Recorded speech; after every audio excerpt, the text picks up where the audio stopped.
into it.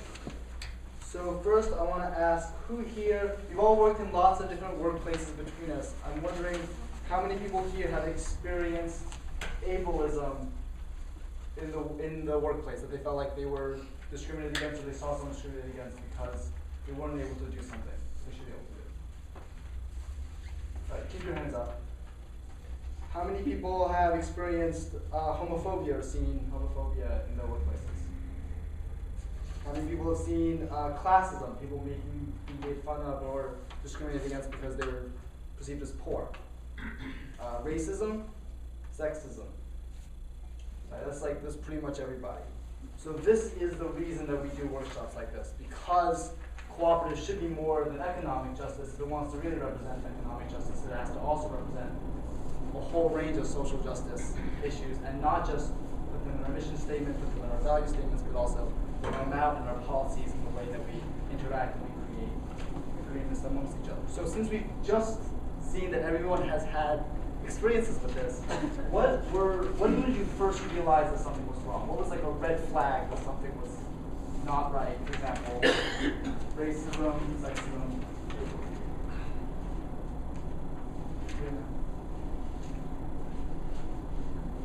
Maybe when for us, if there was we have a call list, so there's a rotation. So if someone who was going to go out on a job on rotation didn't get the job, and then we ask why, and it's not clear, that would be a red flag. Okay. So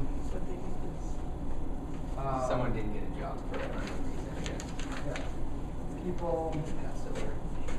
passed over for jobs. Yeah.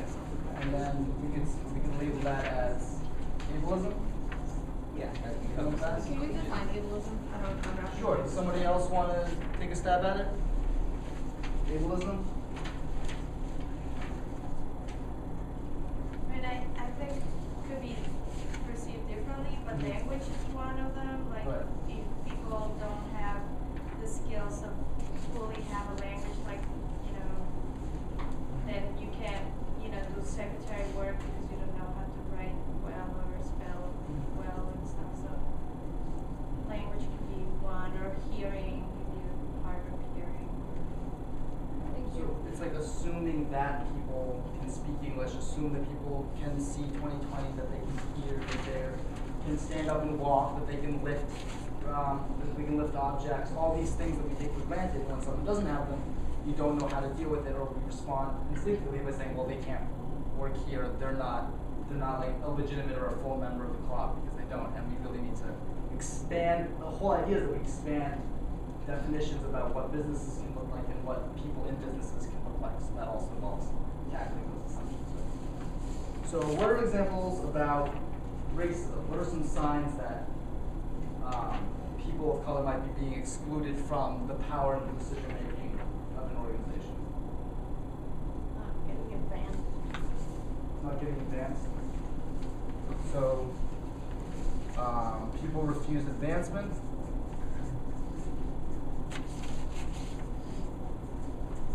So these are some pretty serious ones. What are some more subtle policies that might be excluding people unintentionally based on? Let's go with someone like race. What might be excluding people on the basis of race? Hairstyles. Hairstyles. So what would that look like? How do you fit that as Someone could be. It could be related to race, but also could be related to just human nature being. I think particularly hairstyle is considered outside the norm. Okay. So I'd say a high top fade versus a crew cut, or dreadlocks versus something else. So maybe I can say condemning fashion that's not norm. Tattoos, ear piercings. I'm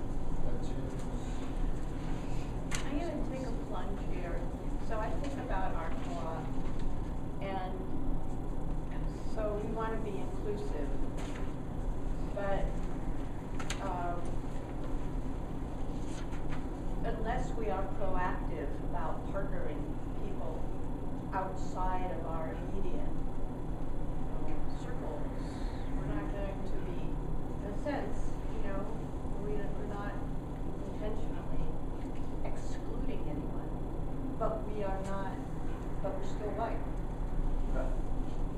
So maybe red flags is not reaching out to groups outside of your circle. It's not just reaching out, I mean, it's something else. It's like really seeking to learn from and bring in resources. Can other people relate to this? Like the organization isn't actively excluding people, but also isn't like working. It doesn't have a culture that accepts inclusive. Yeah, or that like, you know, puts intentional resources toward creating a diverse representative staff that like, you know, that represents the community you're working for. I mean, I know like we've had experience with that with like fund development positions where I mean just like the pool of candidates for that position, especially locally, is from a specific gender, race, and even the age group most commonly. And if you know, you have to do active recruitment to get a more diverse pool. You have to really put time into it. Diversify job pools. Focus and a commitment. So don't put resources towards reflecting the community, diversifying job pools, no effort to reach out.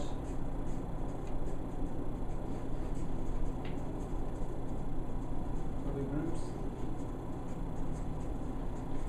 Does anyone have like stuff around patriarchy, male supremacy?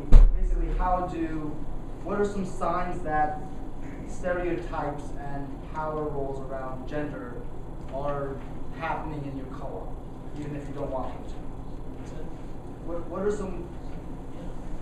What are some warning signs that might be happening?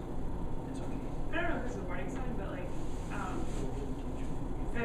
I've noticed that there are certain tasks where if you don't create intentional structures for rotating or distributing them, that women end up doing them. And like the two that piss me off the most are like taking notes, doing dishes, getting coffee.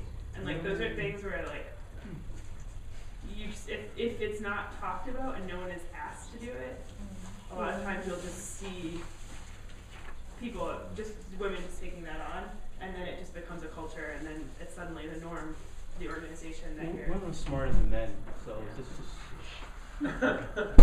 the truth. Sweet, we're not smart enough to operate a coffee machine. I've seen some Well, guys. it's like a vicious other ones cycle, because it will eventually turn into like, can you get me a coffee, sweetie? So But it's also for men too, because you know, like men will be the ones to always take out the trash and stuff like that. Like even organizations like the recyclables will be like, hey Brian, you wanna take out the trash right now? Like, That's true, I did do that. 2 hours ago. But I think like cycle thing is really good. To like a very like legitimate cycle, not like okay we're gonna cycle off because you easily lose track, like some kindergarten stuff, like we're gonna have a chart on the wall and here's a list of children. Like I know it seems childish, but like a lot of times we'll say okay we're gonna cycle off, and then like eventually it's like all right, well I did the dishes yesterday, I'm doing today because Brian's not gonna do them, so.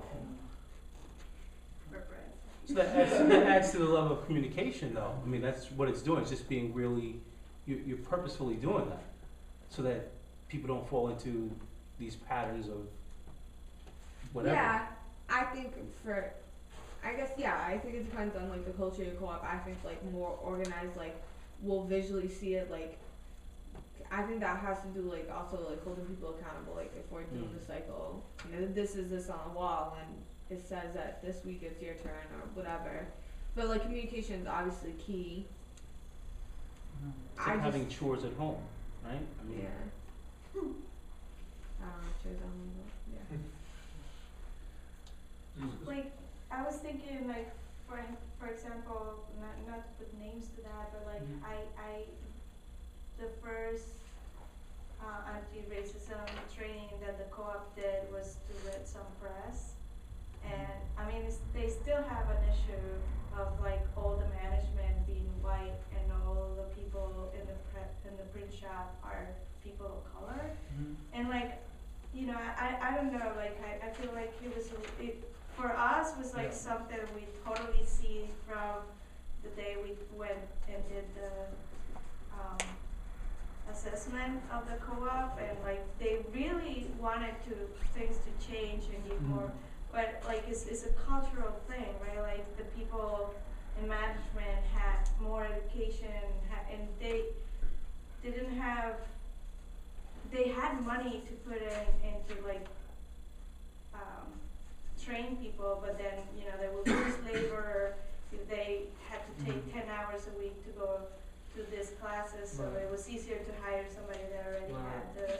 So So I think you have to be very conscious of like you're gonna lose certain things to gain certain others. Like So maybe unwillingness to make those payoffs, and also so like unaddressed differences in education might be one.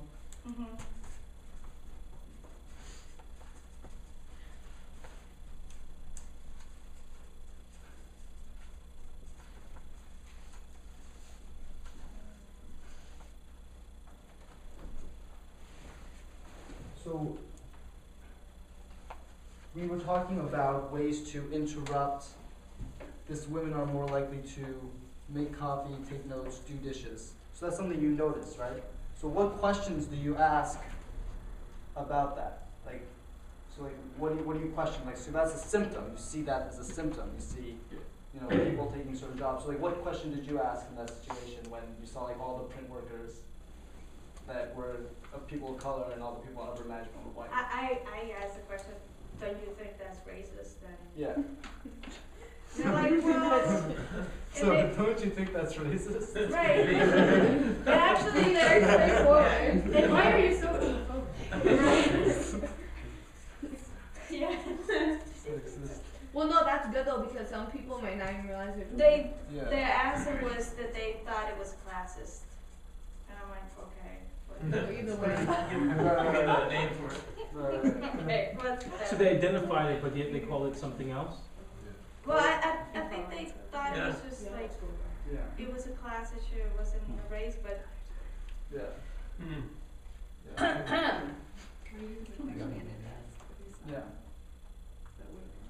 So, is the question, are you asking the questions that we would ask that we need to build into our, Right. what? So what I'm trying to create is from our shared experiences of these negative experiences, what question can we build a repertoire or like tool set of questions that we can apply to lots of different situations. What about like questions like that? Do you think that's racist? A lot of people might feel like targeted. Like sometimes it is a good strategy. It depends on the situation. But I think like a good precedent to set is like saying like, oh, do you think that our like including yourself, like saying like, okay, do you think our strategies are or our marketing is reaching every like are we only flyering in the suburbs? You know what I mean? Like do you think our strategies are reaching every culture or every class that's out there? Like something Who similar. are our strategies? Targeting? Yeah. Like Are our strategies strategies racist, sexist, ageist, Ableist. ableist? well, let's break that down a little bit more. So if you experience, say, so if you experience like some people are condemning certain kinds of fashion, for example, as like being from a certain culture, what questions should you be asking about that? Like, push that further. Couldn't the question be like, I've noticed that only women are doing the dishes. Right. Why is this happening? Right. Or like, I've noticed that we have an all-white staff. Why do you Right. think that this is the case? Right. So Is- one, Is our work,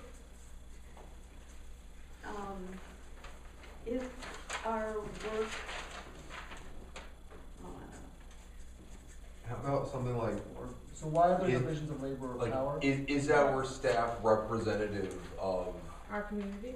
our community or of? Well, it might be, so that's probably not. Or all of qualified people or of Yeah. people who might benefit from our the Greater service. Worcester community, Or Rhode Island or? Community we want to serve. the community, oh, So what am I putting up here? Well, you Is said no our because staff we're- representative of, is our staff, Representative of our end users or clients.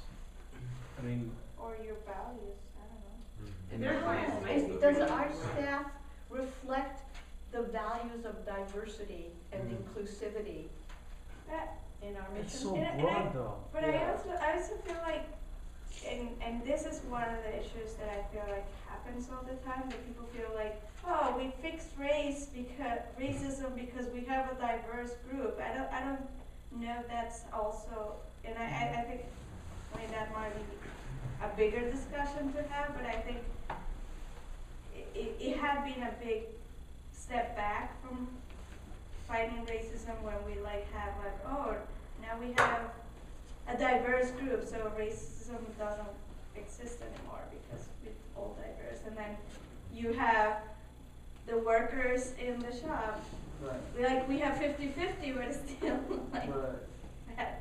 Right. So Does like, is our staff representative, and then does our division of labor is equal? The community or those qualifiers what I'm putting up here. Yeah. it is hard. Can we do Turns out better it's hard. at Oh, I like that. defining gender roles, or not following sexist gender roles, or can we do better at Not replicating power hierarchy. not reproducing power hierarchies? Can we do better at not reproducing white supremacy in our workplace? I like that. Not reducing. And we do better at. So people understand what like the idea of reproducing, right? That like even though we don't want there to be racism, we still create climates where people of color feel like they have less power in the co-op, even when we don't want that to be the case. Reproducing racist, sexist roles.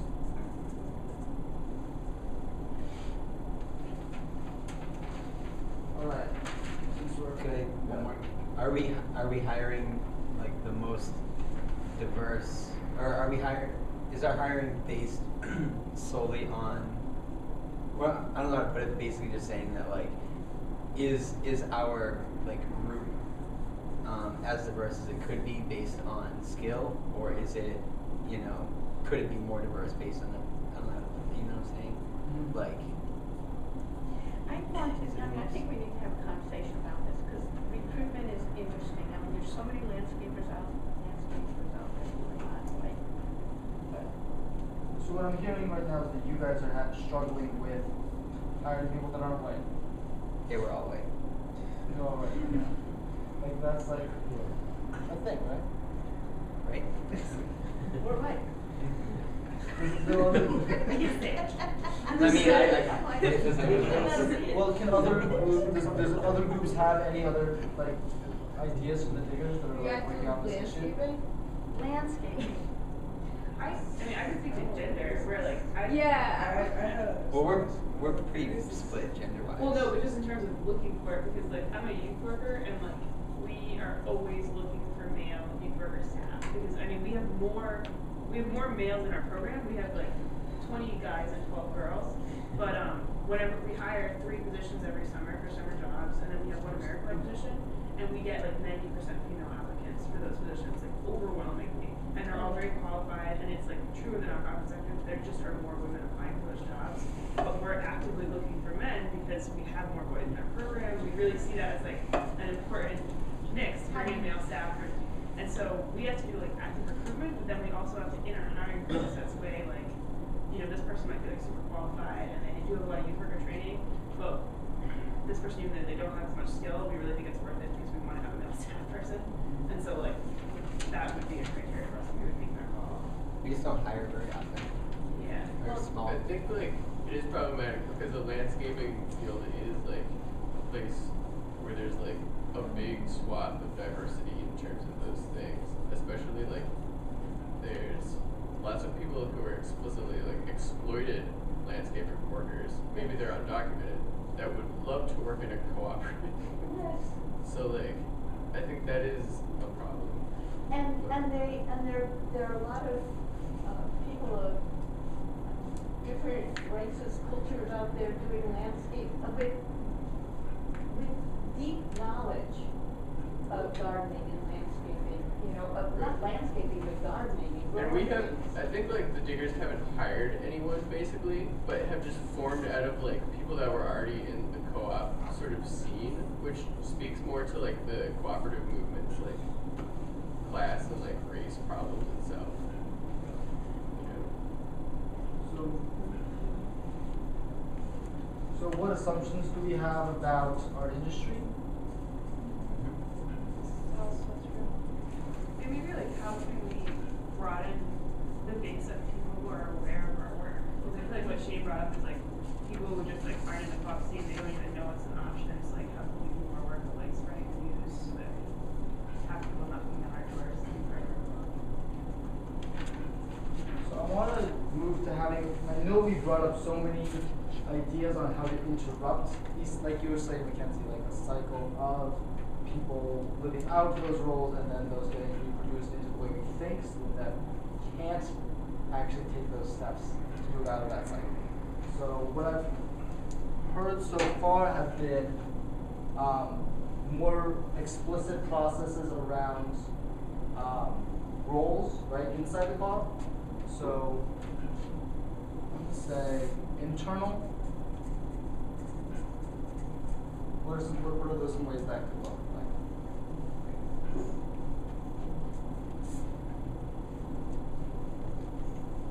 How do you interrupt that stuff?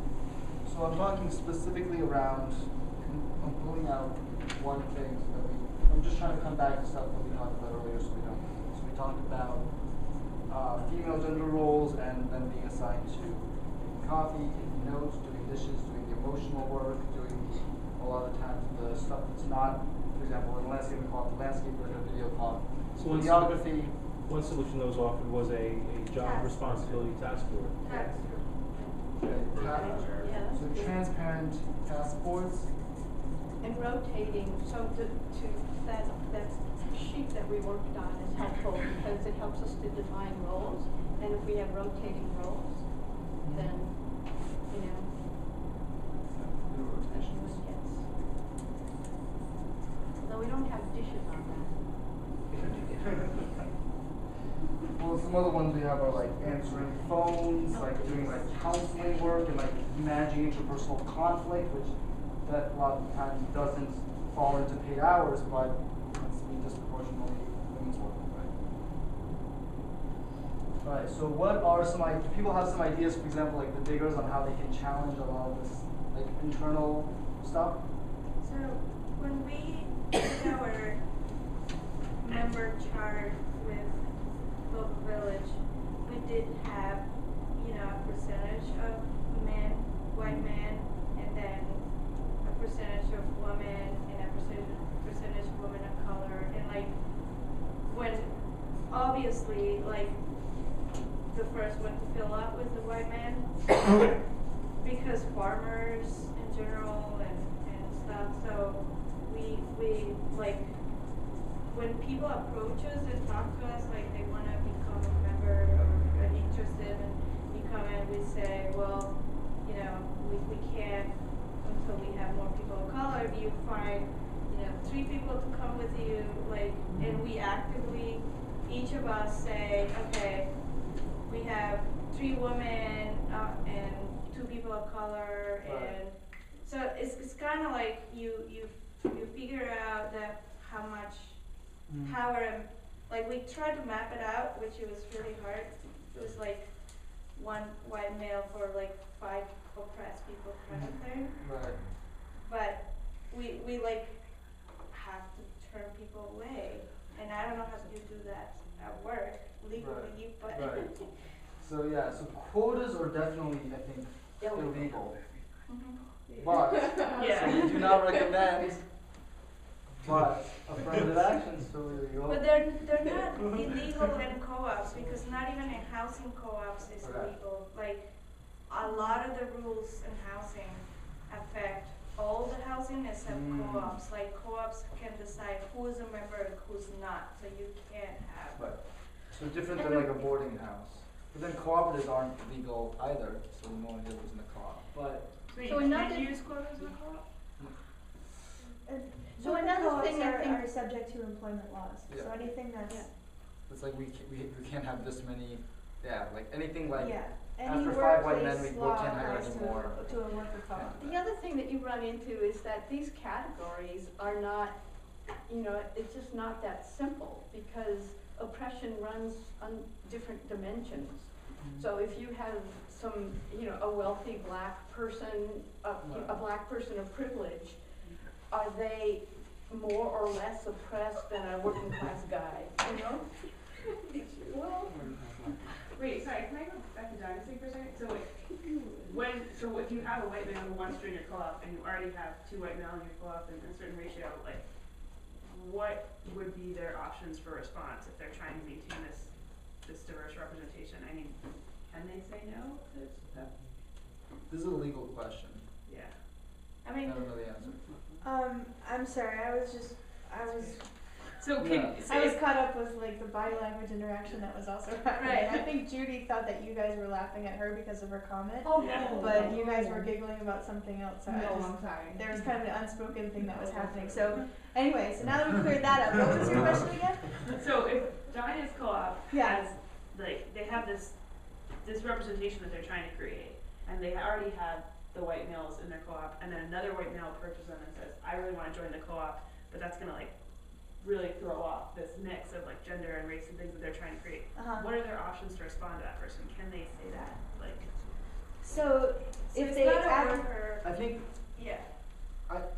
my understanding is that legally they can take it as a factor, but it can't be the only deciding factor.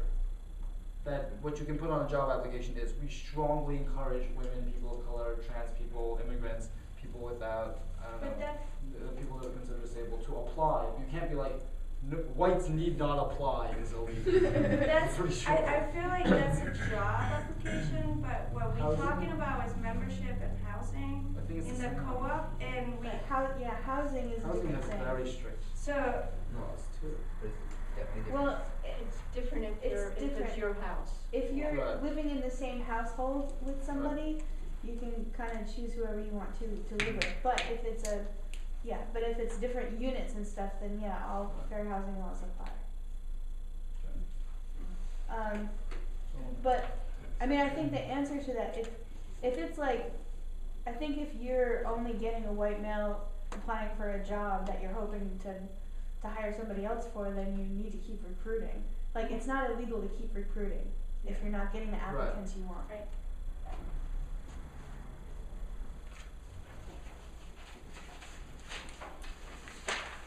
I mean, So, the quota is one of the criteria, it's not like right, just one of quota, them, it's right. everything. So I just want to wrap up. Does anyone have any last stuff? I'm gonna just go.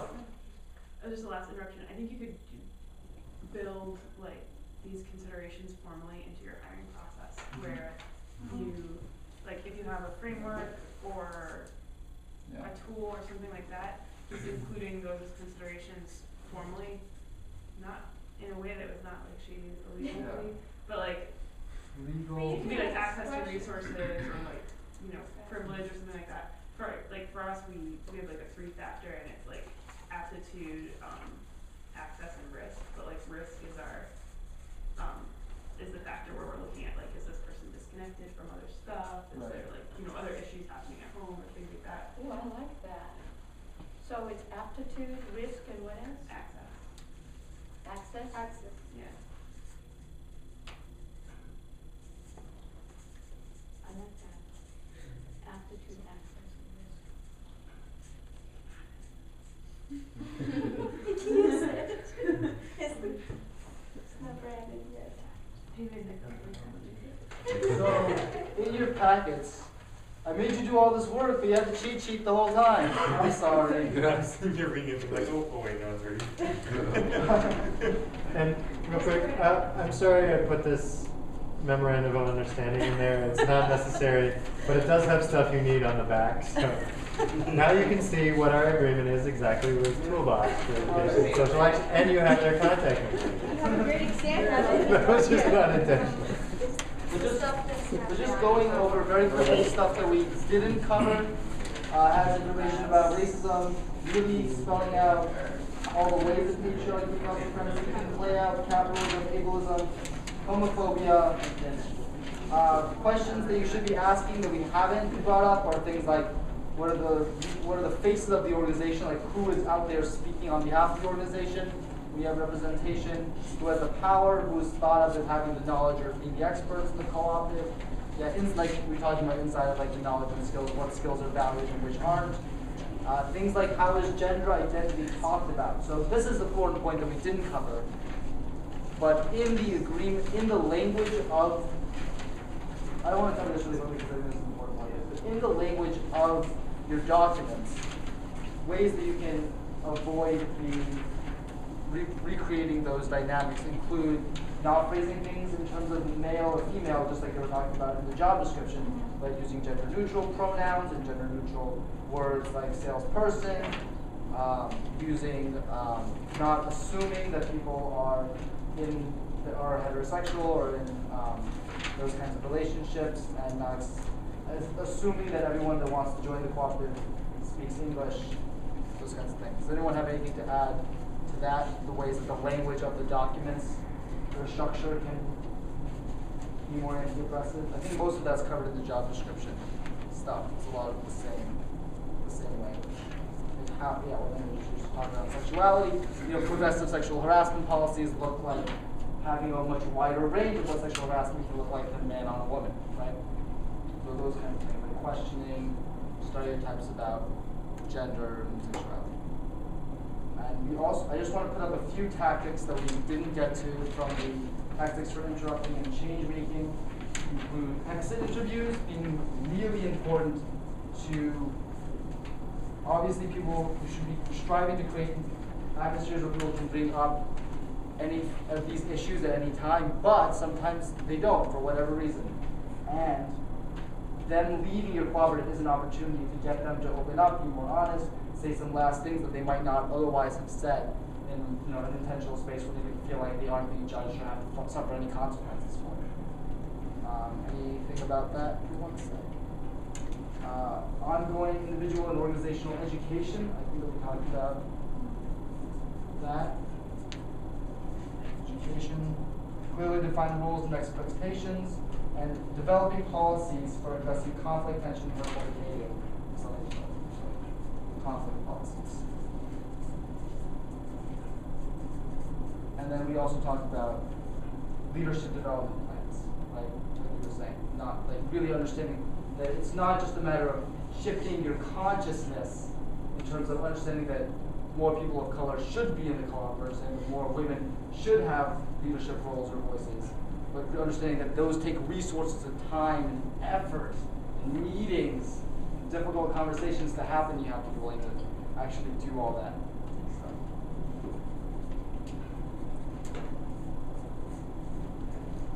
All right.